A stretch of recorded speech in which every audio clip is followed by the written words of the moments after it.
ছাড়াই করা যাবে ধর্ষণের বিচার। শিশু নির্যাতনের বিচারে হবে বিশেষ ট্রাইব্যুনাল। আইনের সংশোধনী বৃহস্পতিবার চূড়ান্ত অনুমোদন। ডিসেম্বরের মধ্যে সামর্থ্য অনুযায়ী সংস্কার করবে অন্তর্বর্তী সরকার। জুলাই আন্দোলনে পাওয়ার সুযোগ কাজে লাগানোর আহ্বান প্রধান উপদেষ্টার। বেশ কিছু সংস্কার প্রস্তাব নাকচ করে ঐক্যমত্য কমিশনে ইসির চিঠি। প্রবাসীদের জন্য প্রক্সি ভোট সহ আঞ্চলিক ডাটাবেজের পরিকল্পনা। বড় স্কেলে যদি আগামী নির্বাচনে যদি আমরা প্রবাসীদেরকে ভোট দেওয়াতে চাই, তাহলে প্রক্সি ছাড়া আর বিকল্প খুব একটা আছে বলে মনে হচ্ছে না। নির্বাচন বিলম্বিত করে পরিস্থিতি জটিল করার অভিযোগ বিএনপির। দ্রুত রোডম্যাপ ঘোষণার দাবি, গড়িমসি না করার আহ্বান। বিডিআর হত্যাকাণ্ডে বিস্ফোরক মামলায় 239 আসামির জামিন আদেশ পিছিয়ে 10 এপ্রিল ন্যায় বিচারের আশা ভুক্তভোগীর পরিবারের। করোনা টিকা আমদানিতে অন্তত 22,000 কোটি টাকা আত্মসাৎ। সালমান এফ রহমান সহ বেক্সিমকো ফার্মার বিরুদ্ধে অনুসন্ধানে দুদক। এবং উৎসব আনন্দ আর ভালোবাসায় হামজা চৌধুরীকে বরণ করে নিল বাংলাদেশ। দেশে পা রেখেই দিলেন ভারতকে হারানোর বার্তা। সংবাদ সন্ধ্যায় দেখছিলেন সংবাদ শিরোনাম, সঙ্গে আছি আমি শারমিন নাজি। এবারে বিস্তারিত। ডিএনএ প্রতিবেদন ছাড়াই করা যাবে ধর্ষণের বিচার। এক্ষেত্রে চিকিৎসা সনদ এবং পারিপার্শ্বিক সাক্ষীর ভিত্তিতে বিচারকের অনুমোদন লাগবে। এছাড়া শিশু ধর্ষণের বিচারে বিশেষ ট্রাইব্যুনালের বিধানও থাকছে আইনটিতে। সোমবার উপদেষ্টা পরিষদের বিশেষ বৈঠকে নারী ও শিশু নির্যাতন দমন আইন সংশোধনীর খসড়া চূড়ান্ত হয়। বৃহস্পতিবারের সভায় চূড়ান্ত অনুমোদন দেবে উপদেষ্টা পরিষদ। আরও জানাচ্ছেন জান্নাতুল মোহনা। দুদিন আগেই সবাইকে কাঁদিয়ে না ফেরার দেশে চলে গেছে মাগুরার ধর্ষণের শিকার 8 বছর বয়সী শিশু আসিয়া। নির্মম এই ঘটনায় টনক নড়ে সবার। তারপরও বন্ধ হয়নি ধর্ষণ সহিংসতা। নেতিবাচক সংবাদে সয়লাভ খবরের কাগজ আর সামাজিক যোগাযোগ মাধ্যম। ধর্ষণ সহিংসতার বিরুদ্ধে আরও শক্ত অবস্থান নিচ্ছে সরকার। সোমবার উপদেষ্টা পরিষদের বিশেষ বৈঠকে নারী ও শিশু নির্যাতন দমন আইনের বেশ কিছু ধারা সংশোধনের সিদ্ধান্ত হয়, যেখানে শিশু ধর্ষণ মামলার বিচারে বিশেষ ট্রাইব্যুনাল গঠনের বিধান রয়েছে। শিশু ধর্ষণের মামলা বিচার করার জন্য বিশেষ ট্রাইব্যুনাল স্থাপনের বিধান রাখা হয়েছে। পরে রাজধানীর ফরেন সার্ভিস একাডেমিতে আয়োজিত সংবাদ সম্মেলনে বিস্তারিত তুলে ধরা হয়। পরিবেশ উপদেষ্টা সৈয়দা রিজওয়ানা হাসান জানান, বৃহস্পতিবার আইনটিতে চূড়ান্ত অনুমোদন দেবে উপদেষ্টা পরিষদ। ইতোমধ্যে আমরা কিছু মতামত পেয়েছি, যে মতামতগুলো পেয়েছি এগুলো যাচাই বাছাই করব আমরা কাল পরশু, এবং বৃহস্পতিবারে এই অ্যামেন্ডমেন্টটা আমরা চূড়ান্তভাবে অনুমোদন দেবে বলে আশা করছি। বিচারের ক্ষেত্রে বিলম্ব হওয়ার একটা বড় কারণ হচ্ছে পর্যাপ্ত পরিমাণ ডিএনএ ল্যাব না থাকা। এই মুহূর্তে একটি মাত্র আছে। আজকে সিদ্ধান্ত হয়েছে যে আমরা চট্টগ্রামে এবং রাজশাহীতে দ্রুততার সাথে আরও 2টা ল্যাব ডিএনএ ল্যাব স্থাপন করব। সংশোধনীতে ডিএনএ প্রতিবেদন ছাড়াই ধর্ষণের বিচারের সুযোগ থাকছে, তবে চিকিৎসা সনদ এবং পারিপার্শ্বিক সাক্ষীর ভিত্তিতে বিচারকের অনুমোদন লাগবে। আইন উপদেষ্টা জানান, ধর্ষণ নিয়ে মিথ্যা মামলা করলে কঠোর শাস্তির বিধানও থাকছে আইনে। ডিএনএর রিপোর্ট ছাড়াই আদালত যদি মনে করে মেডিকেল সার্টিফিকেট এবং পারিপার্শ্বিক সাক্ষ্যের ভিত্তিতে বিচার সম্ভব, বিচার করবে। তবে এ সংশোধনীর সঙ্গে শিশু আসিয়ার ধর্ষণ হত্যার বিচারের সংশ্লিষ্টতা নেই। দ্রুততম সময়ে বিচারের কথাও জানান তিনি। এই আইনের পাশের সাথে মাগুরায় আসিয়া হত্যা এবং ধর্ষণ মামলার বিচারের সম্পর্ক নাই। ওই বিচার এগিয়ে চলেছে নিজস্ব গতিতে, এবং আমরা মনে করি খুবই দ্রুততার সাথে এই মামলার বিচার হবে। এই মামলার তদন্ত কার্য সমাপ্তির পথে ডিএনএ রিপোর্ট পাওয়া যাবে 2-3 দিনের মধ্যে। মাজার ভাঙা বা এমন যে কোনো নৈরাজ্যের বিরুদ্ধে সরকার কঠোর ব্যবস্থা নেবে বলেও জানান উপদেষ্টারা। জান্নাতুল মোহনা, দেশ টিভি, ঢাকা। অন্তর্বর্তী সরকারের হাতে সময় অল্প উল্লেখ করে ডিসেম্বরের মধ্যে যতটুকু সম্ভব সংস্কার শেষ করা হবে বলে জানিয়েছেন প্রধান উপদেষ্টা ডক্টর মোহাম্মদ ইউনূস। নতুন বাংলাদেশ করতে পুলিশকে বন্ধু ও আশ্রয়দাতা হতে হবে উল্লেখ করে তিনি বলেন, যে কোনো ধরনের গোলযোগ অপচেষ্টা সতর্কতার সঙ্গে মোকাবেলা করতে হবে। জুলাই আন্দোলনে পাওয়া দেশ করার সুযোগ হেলায় না হারানোর আহ্বানও জানান প্রধান উপদেষ্টা। আরও জানাচ্ছেন সাইফুল রিপন। দেশের আইন শৃঙ্খলার উদ্বেগজনক পরিস্থিতির প্রেক্ষিতে সোমবার তেজগাঁও কার্যালয়ে পুলিশের 127 জন বিভিন্ন পর্যায়ের কর্মকর্তার সঙ্গে বৈঠকে বসেন অন্তর্বর্তী সরকারের প্রধান উপদেষ্টা ডক্টর মোহাম্মদ ইউনূস। জুলাই অভ্যুত্থানে দেশ গড়ার যে নতুন সুযোগ এসেছে তা কাজে লাগিয়ে বিগত দিনের বদনাম ঘোচাতে পুলিশকে আইনের শাসন ও শৃঙ্খলা প্রতিষ্ঠার নির্দেশনা দেন প্রধান উপদেষ্টা। পুলিশ বাহিনীরও মুশকিল হলো ওই অন্ধকার যুগের তারা অ্যাক্টিভ পার্টিসিপেন্ট ছিল, নিজের ইচ্ছায় না, সরকারি কাজ করতে হয়, কাজে কাজ করেছে, আমরা কাজ করছি, আমাদের হুকুম পেয়েছে, করেছে, করতে করতে আমরা ওরকম চিন্তাতে পড়ে গেছি। কাজে নতুন বাংলাদেশ সৃষ্টি করার জন্য তোমাদেরকে ওই চিন্তার থেকে বেরিয়ে আসতে হবে যে না, আমরা নতুন বাংলাদেশ সৃষ্টি করবো। তো পুলিশ হলো সে আশ্রয়দাতা, যে আমি আইনের আশ্রয় নিয়ে আসছি, আইন আপনাকে সুরক্ষা দেবে। ডিসেম্বরে নির্বাচন হলে খুব বেশি সময় নেই বলে জানান ডক্টর মোহাম্মদ ইউনূস। বলেন, পরবর্তী নির্বাচিত সরকার যাতে আইন মেনে চলে এজন্য সংস্কার কাজে কারো চাপে নতি স্বীকার করা যাবে না। আমরা বলছি ডিসেম্বরে নির্বাচন হবে, কাজে এর মধ্যে যা আমরা করতে চাই, যা আমাদের সামর্থ্য আছে এগুলো করে ফেলা, যত সংস্কার করার দরকার আছে আমি করে ফেলি। যেহেতু নির্বাচন আসছে, নানা রকমের সমস্যা হবে, নানা রকম চাপ আসবে, আমাদের সেখানে শক্ত থাকতে হবে, আইনের ভেতরে থাকতে হবে, যাতে করে যে সরকার নির্বাচিত হয়ে আসবে সে সরকার আইনের সরকার যেন হয়, আইনের মারফতে যে এসছে, যে আইন ভেঙে এসছে সে সরকার কোনোদিন আইন রাখতে পারবে না। দেশ একটা যুদ্ধাবস্থার মধ্যে আছে উল্লেখ করে তিনি বলেন, যে কোনো গোলযোগের অপচেষ্টা মোকাবেলায় সজাগ থাকতে হবে। যারা পরাজিত শক্তি তারা সুযোগ গ্রহণ করবে, একটা উস্কিয়ে দেবে, একটা কিছু গোলমাল পাকিয়ে দেবে। সে তো সম্মুখ যুদ্ধে আসতে পারছে না, সে কথা একটা প্রচার করবে, প্রচার করে দিয়ে একটা মহাকাণ্ড তুলে দেবে যে এই ওকে মেরে হয়েছে, ও কি হয়েছে, ও এইরকম করেছে। এটা কন্টিনিউয়াসলি চলতে থাকবে।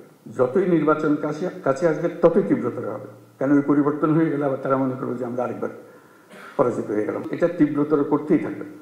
ওইখানেও ফ্রন্ট ফোর্স হলো পুলিশ বাহিনী, নজরে রাখা এবং সবার দিকে খেয়াল রাখা। নারীর নিরাপত্তাহীনতা মেনে নেওয়া যায় না মন্তব্য করে যথাসম্ভব আইন প্রয়োগের নির্দেশনাও দেন প্রধান উপদেষ্টা। আমাদের দেশের অর্ধেক মানুষ অসহায় হয়ে পড়েছে, তাদের প্রতি দৃষ্টি দেওয়ার কেউ নাই। তার রাস্তাঘাটে চলতে গেলে ভয় লাগে, কথা হলো আপনার মেয়ে রাস্তা দিয়ে যায়, সে ভয়ে বয়ে যায়। এটা কোন ধরনের কথা? সাইফুল রিপন, দেশ টিভি, ঢাকা। ঐক্যমত্য কমিশনের কাছে ইসির মতামত তুলে ধরে চিঠি পাঠিয়েছে নির্বাচন কমিশন, জানিয়েছেন ইসি সচিব আক্তার আহমেদ।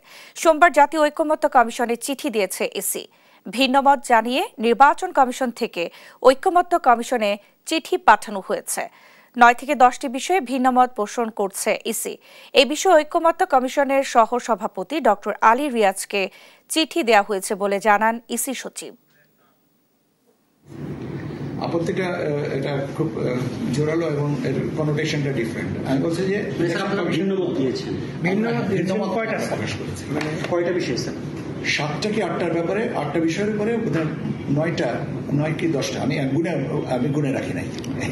এটা উইচ ইজ ভেরি ট্রু, আমি গুনে রাখি নাই। এটা আমরা ঐক্যমত্য কমিশনের যিনি ডক্টর আলী রিজা স্যারের সহসভাপতি আলী রিজা স্যারকে ওনাকে অ্যাড্রেস করে দেওয়া হয়েছে। আগামী নির্বাচনে প্রবাসীদের ভোটের সুযোগ দিতে প্রক্সি ভোট ছাড়া অন্য কোনো বিকল্প নেই বলে জানিয়েছেন নির্বাচন কমিশনার আবুল ফজল মোহাম্মদ সানাউল্লাহ। সকালে নির্বাচন ভবনে ওআইসি-ভুক্ত দেশগুলোর মিশন প্রধানদের সঙ্গে বৈঠক শেষে তিনি এই কথা বলেন।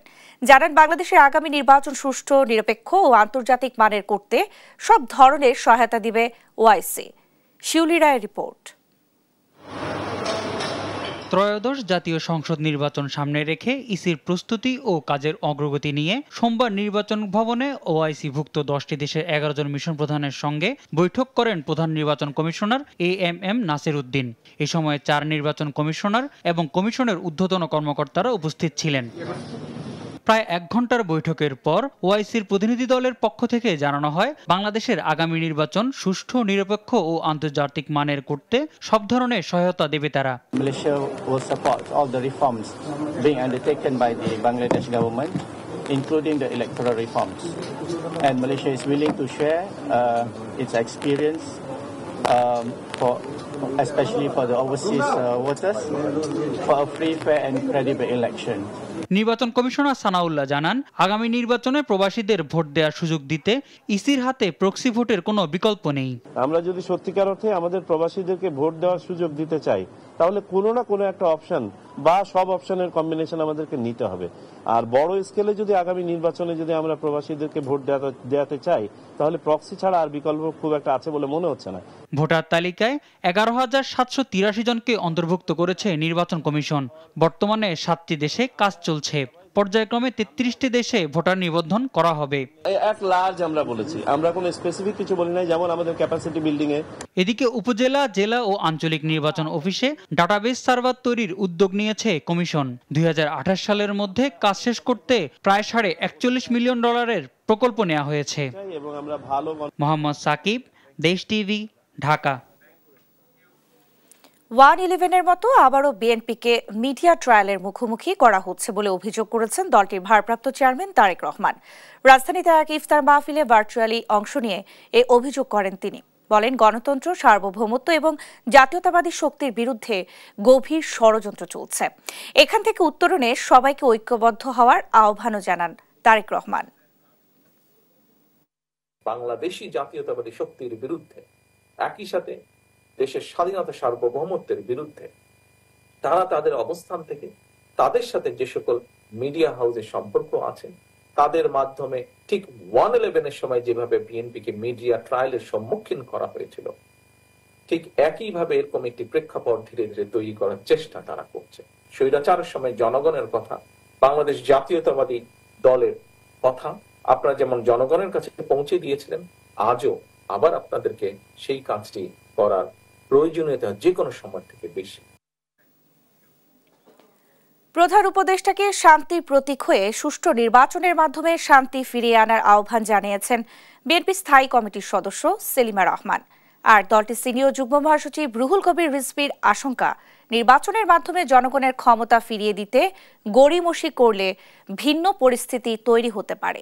এদিকে বিএনপি স্থায়ী কমিটির আরেক সদস্য আমির খসরু মাহমুদ চৌধুরী বলেছেন, নির্বাচিত সরকার না এলে স্বৈরাচার নানা রূপে দেখা দিবে।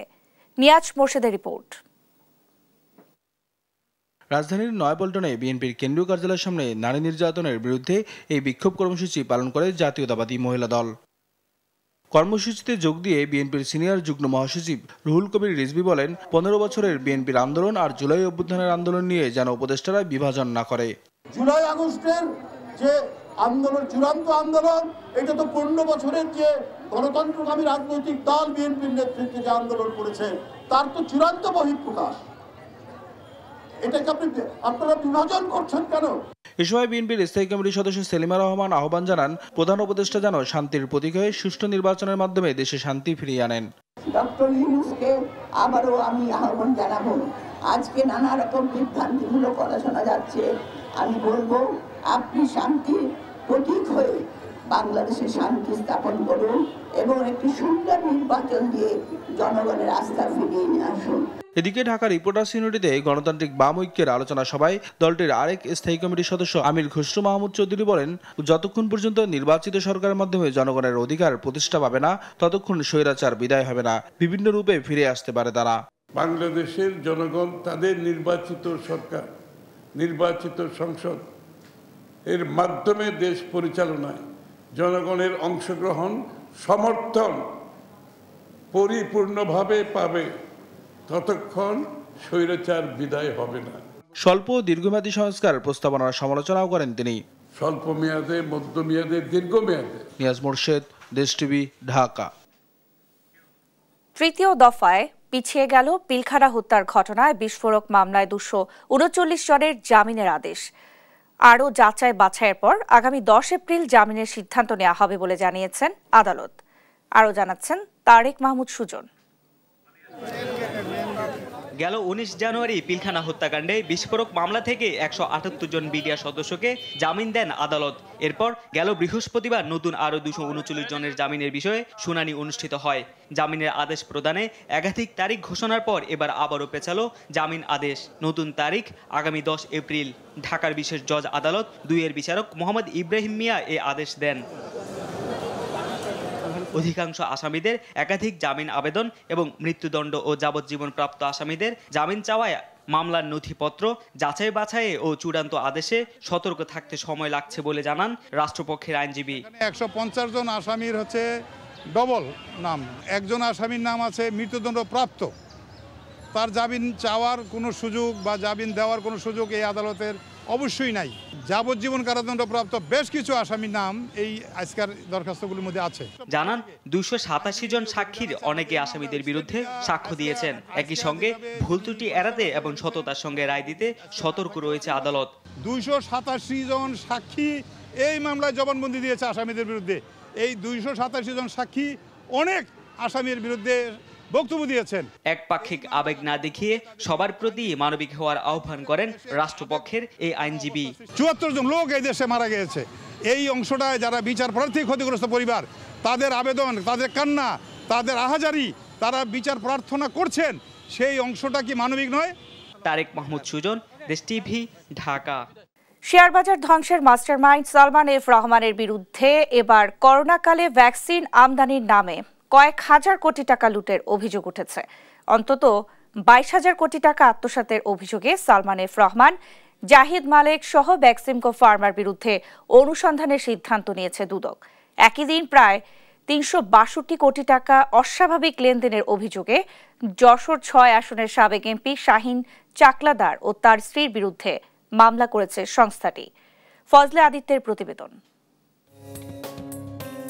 সালমান এফ রহমান ছিলেন পতিত প্রধানমন্ত্রী শেখ হাসিনার উপদেষ্টা, তবে সবার কাছে পরিচিত ছিলেন শেয়ার বাজার খেকো দরবেশ হিসেবে।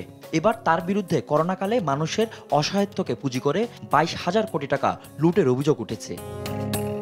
দুদকে আসা অভিযোগে বলা হয় 2020 সালের 8 মার্চ দেশে প্রথম করোনা রোগী শনাক্তের পর টিকা, কিট ও ওষুধ নিয়ে গবেষণা শুরু করে গ্লোব বায়োটেক লিমিটেড। সেই বছর 2 জুলাই করোনা টিকা উদ্ভাবনের ঘোষণা দেয় গ্লোব বায়োটেক। এই ঘোষণার পরপরই গ্লোব বায়োটেকের সাথে বৈঠকে বসে ভ্যাকসিমকো। প্রস্তাব দেওয়া হয় ভ্যাকসিমকোর সাথে যৌথ ভ্যাকসিন বাণিজ্যের, কিন্তু তাতে গ্লোব ফার্মা রাজি না হয় ভারতের সেরাম ইনস্টিটিউট থেকে ভ্যাকসিন আমদানির চুক্তি করে সালমান এফ রহমানের প্রতিষ্ঠান ভ্যাকসিমকো। খরচ হয় 3.5 কোটি টাকা। অন্যদিকে সফলতার সাথে ভ্যাকসিন ট্রায়াল সম্পন্ন হলেও অনুমোদন মেনেনি বঙ্গভ্যাক্সের। এভাবে দেশীয় প্রতিষ্ঠানকে ধ্বংস করে বিদেশ থেকে 1000 কোটি টাকার ভ্যাকসিন আমদানি করে সালমান এফ রহমান আত্মসাৎ করেছেন 22,000 কোটি টাকা। সেসব অভিযোগ আমলে নিয়ে এবার সাবেক স্বাস্থ্যমন্ত্রী জাহিদ মালেক, সালমান এফ রহমান ও তার মালিকানাধীন প্রতিষ্ঠান ভ্যাকসিমকো ফার্মার বিরুদ্ধে অনুসন্ধান শুরু করেছে Dudok. Salman F Rahman, Beximco Pharma Limited এবং অন্যান্যদের বিরুদ্ধে করোনা ভ্যাকসিন ক্রয়কে কেন্দ্র করে গড়ে ওঠা একটি অসাধু সিন্ডিকেট কর্তৃক 22,000 কোটি টাকা রাষ্ট্রীয় অর্থ আত্মসাতের অভিযোগের বিষয়ে অনুসন্ধানের সিদ্ধান্ত গৃহীত হয়েছে। এর আগে ভুয়া কাগজ দেখিয়ে আইএফআইসি ব্যাংক ও ন্যাশনাল ব্যাংক থেকে 222 কোটি টাকা লোন নিয়ে 190 কোটি টাকা পাচার ও 33 কোটি টাকা আত্মসাতের অভিযোগে সালমান এফ রহমানের বিরুদ্ধে মামলা করে দুদক। এদিন প্রায় 362 কোটি টাকার অস্বাভাবিক লেনদেন ও 54 কোটি টাকার অবৈধ সম্পদ অর্জনের অভিযোগে যশোর 6 আসনের সাবেক সংসদ সদস্য শাহিন চাকলাদার ও তার স্ত্রীর বিরুদ্ধে মামলা করেছে সংস্থাটি। জ্ঞাত আয়ের সাথে অসঙ্গতিপূর্ণ 341 কোটি 61 লক্ষ টাকারও বেশি অস্বাভাবিক লেনদেনের মাধ্যমে অপরাধলব্ধ অবৈধ অর্থ জ্ঞাত সারে হস্তান্তর, স্থানান্তর এবং রূপান্তর করার অপরাধ অনুসন্ধানকালে প্রমাণিত হয়েছে। এদিকে পতিত সাবেক প্রধানমন্ত্রী শেখ হাসিনা ও তার বোন শেখ রেহানা সহ তাদের পরিবারের সদস্যদের সম্পদের খোঁজে গাজীপুর জেলা প্রশাসনে চিঠি দিয়েছে দুর্নীতি দমন কমিশন। ফজলে আদিত্য, দেশ টিভি, ঢাকা। গণঅভ্যুত্থানে হামলায় জড়িত ঢাকা বিশ্ববিদ্যালয়ের 128 শিক্ষার্থী ও চট্টগ্রাম প্রকৌশল বিশ্ববিদ্যালয়ের 19 শিক্ষার্থীকে সাময়িক বহিষ্কার করা হয়েছে। ছাত্র জনতার গণঅভ্যুত্থানে 15 জুলাই থেকে 5 আগস্ট পর্যন্ত আন্দোলনকারীদের উপর হামলায় জড়িত ঢাবির 128 জন শিক্ষার্থীকে সাময়িক বহিষ্কারের সিদ্ধান্ত নিয়েছে সিন্ডিকেট। জানান সত্যানুসন্ধান কমিটির প্রতিবেদনের আলোকে এই সিদ্ধান্ত নেওয়া হয়। বহিষ্কৃত শিক্ষার্থীরা নিষিদ্ধ সংগঠন ছাত্রলীগের নেতাকর্মী বলে জানা গেছে। এদিকে চট্টগ্রাম প্রকৌশল ও প্রযুক্তি বিশ্ববিদ্যালয়ের 19 ছাত্রলীগ নেতাকর্মীকে বিভিন্ন মেয়াদে বহিষ্কার করেছে প্রশাসন।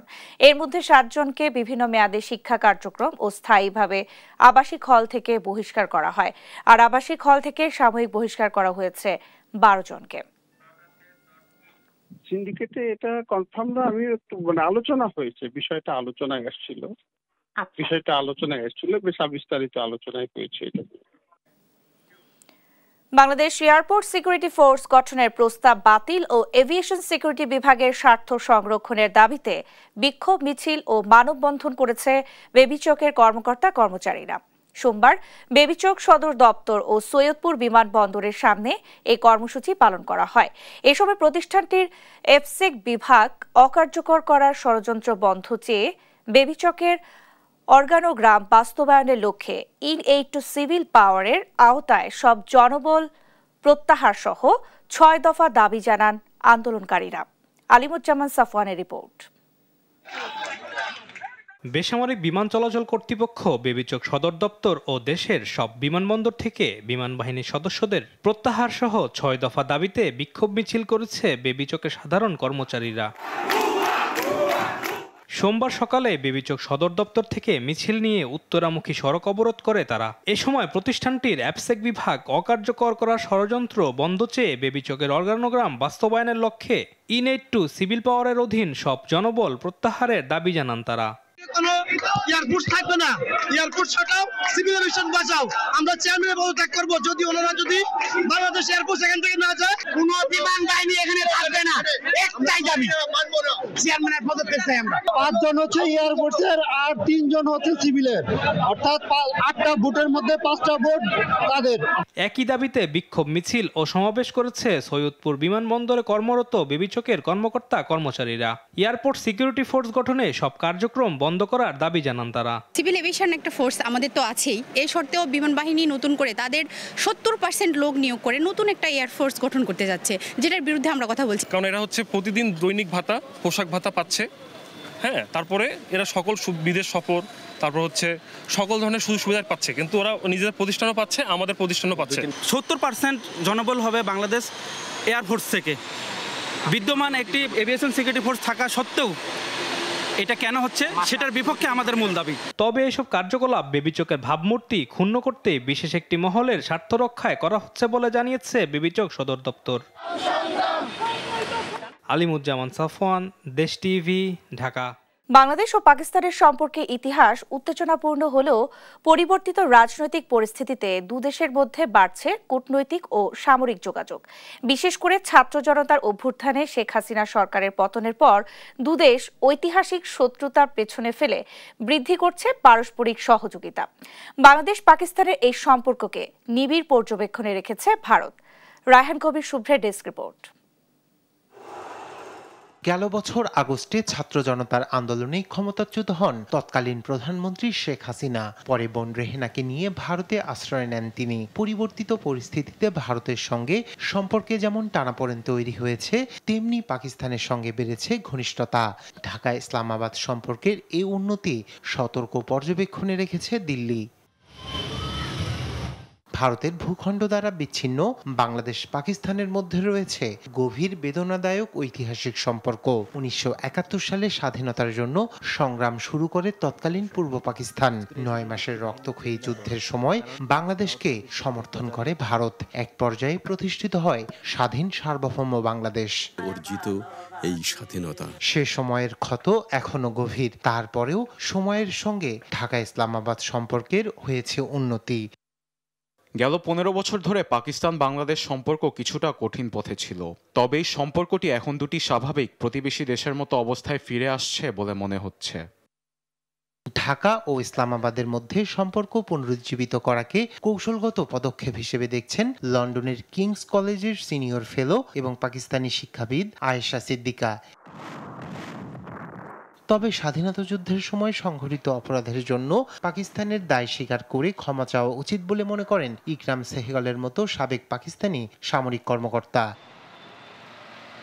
চলতি বছরের শেষ নাগাদ বাংলাদেশে জাতীয় নির্বাচন হতে পারে বলে ধারণা করা হচ্ছে। নতুন সরকারের বৈদেশিক নীতির অগ্রাধিকারের ক্ষেত্রে ভিন্নতা থাকতে পারে, তবে যাই ঘটুক না কেন দিল্লির জন্য ঝুঁকি বাড়ছে বলে মনে করছেন আন্তর্জাতিক সম্পর্ক বিশ্লেষকরা। রায়হান কবির শুভ্র, নিউজ ডেস্ক, দেশ টিভি। দেশে এসেছেন আন্তর্জাতিক অঙ্গনে সাড়া জাগানো বাংলাদেশি বংশোদ্ভূত ফুটবলার হামজা চৌধুরী। উৎসব, আনন্দ আর ভালোবাসায় হামজা চৌধুরীকে বরণ করে নিয়েছে বাংলাদেশ। সোমবার বেলা 11:40 সিলেট ওসমানী আন্তর্জাতিক বিমানবন্দরে এসে পৌঁছান মা, স্ত্রী এবং সন্তানদের নিয়ে। এরপর সড়ক পথে বিকাল 3:30টার দিকে হবিগঞ্জের নিজ বাড়িতে এসে পৌঁছান এই তারকা ফুটবলার। আমির হামজাকে সঙ্গে নিয়ে বিস্তারিত জানাচ্ছেন রাফিউল ইসলাম রাতুল। হবিগঞ্জে নিজের বাড়িতে এসে পৌঁছেছেন আন্তর্জাতিক অঙ্গনে সারা জাগানো ফুটবলার হামজা চৌধুরী। মা, স্ত্রী ও সন্তানদের নিয়ে সোমবার বেলা 11:40 সিলেট ওসমানী আন্তর্জাতিক বিমানবন্দরে এসে পৌঁছান এই তারকা ফুটবলার। এরপর সড়ক পথে তিনি হবিগঞ্জে এসে পৌঁছান বিকেল 3:30টার দিকে। এর আগেও হবিগঞ্জের বাহুবল উপজেলার স্নানঘাট গ্রামে এসেছেন হামজা চৌধুরী। 1.5 বা 2 বছর বয়স থেকেই দেশে আসা শুরু তার, কিন্তু এবারের আসাটা ভিন্ন। বিদেশি বধূ ও হামজাকে বরণে ব্যাপক আয়োজন করেছে স্বজনরা। নিজ দেশের হয়ে আন্তর্জাতিক ফুটবলে খেলতে এসেছেন এই তারকা ফুটবলার। আগামী 25 মার্চ শিলংয়ে স্বাগতিক ভারতের বিপক্ষে এশিয়ান কাপ বাছাই পর্বে খেলবে বাংলাদেশ। এই ম্যাচ দিয়েই বাংলাদেশের জার্সিতে আন্তর্জাতিক ফুটবলে অভিষেক হবে হামজা চৌধুরীর। বাড়ির প্রবেশ পথ সহ পথে পথে নির্মাণ হয়েছে তোরণ, পোস্টার, ফেস্টুন তো আছেই। লাইটিং করা হয়েছে পুরো বাড়িতে। বাড়ির পাশে খালি জায়গায় বানানো হয়েছে ছোট্ট একটি মঞ্চ। সেখানে আগত অতিথিদের সাথে কুশল বিনিময় করেন হামজা। সবার ভালোবাসে, আমার ফ্যামিলি অত রেসপেক্ট শো করছে। ইনশাআল্লাহ আমি রিপে করতে পারবো।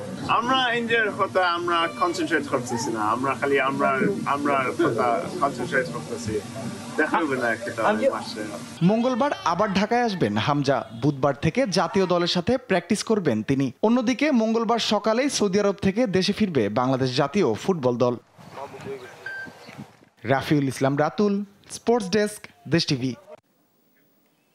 এই ছিল এখনকার সংবাদ সন্ধ্যা। পরের বুলেটিন দেখার আমন্ত্রণ রইল। ধন্যবাদ সবাইকে।